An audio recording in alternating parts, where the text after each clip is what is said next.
Donc, la méthode 6-12-25, c'est un triset, donc un enchaînement de 3 exercices qui va être agoniste. Donc, ils vont cibler le même groupe musculaire ou le même patron moteur.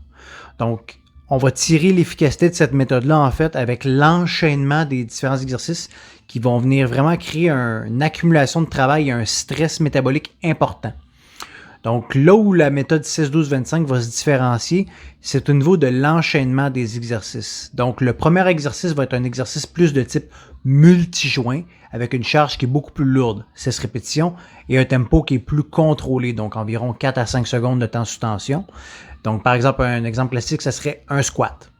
Ensuite, le deuxième exercice qu'on va performer va être un exercice plus de type assistance, donc qui peut reproduire en fait le même patron moteur que le premier exercice, mais une variation plus simpliste.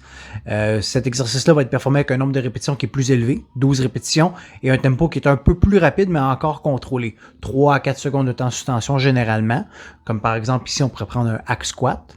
Et le dernier exercice va être un exercice qui est plus isolatoire, ou le patron moteur qui est plus court en fait, et qui va être performé à plus haute vélocité, donc beaucoup plus rapide, généralement entre 1 et 2 secondes de temps sous tension, pour un nombre de répétitions qui est beaucoup plus élevé, 25 répétitions.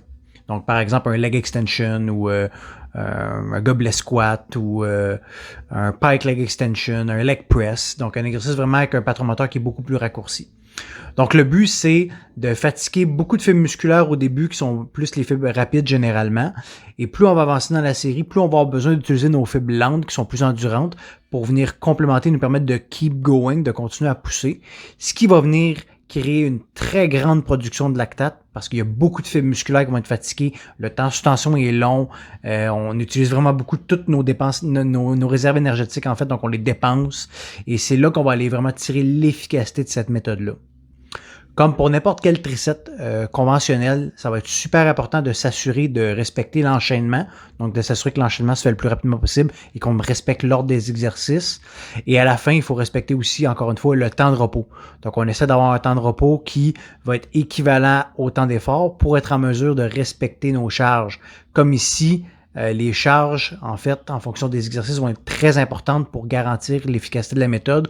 On veut s'assurer que le temps de repos soit pleinement respecté. Donc, généralement entre 2 et 3 minutes, dépendamment du groupe musculaire ciblé et du type de session d'entraînement.